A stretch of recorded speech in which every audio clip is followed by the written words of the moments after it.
হার্টের মডেল তৈরি করেছি।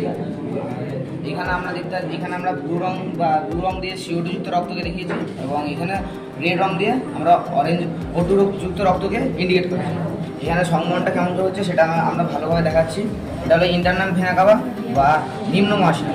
নিম্ন মহাশিরা দিয়ে রক্ত আমাদের ডান অনিন্দে পৌঁছাচ্ছে। সেটা পূর্ণ হওয়ার পর ত্রিপত্র কপাটিকার মাধ্যমে সেটা ডান নিলয়ে পৌঁছাচ্ছে এবং ডান নিলয় পরিপূর্ণ হওয়ার পর সেটা পালমোনারি কপাটিকা বা অর্ধচন্দ্রাকার কপাটিকার মাধ্যমে ফুসফুসীয় ধমনীর মাধ্যমে আমাদের ফুসফুসের দ্বারা সমস্ত অঙ্গে রক্ত পৌঁছে ফুসফুসে পৌঁছে যাচ্ছে। দেখেন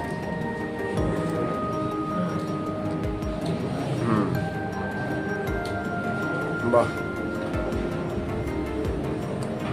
তাহলে ওইটা ফুসফুসের ধমনীর মাধ্যমে চলে গেল। তারপর এটা হলো অক্সিজেনযুক্ত রক্ত। অক্সিজেনযুক্ত রক্তটা ফুসফুসের শিরার মাধ্যম দিয়ে বাম অনিন্দে প্রবেশ করছে। সেই বাম অনিন্দে পরিপূর্ণ হওয়ার পর দ্বিপত্র কপাটিকার মাধ্যম দিয়ে বাম নিলয়ে প্রবেশ করছে এবং বাম নিলয় পরিপূর্ণ হওয়ার পর সেটা অ্যাওর্টিক কপাটিকার মাধ্যম দিয়ে এখানে মহাধমনী দিয়ে আমাদের সারা শরীরে পৌঁছে যাচ্ছে।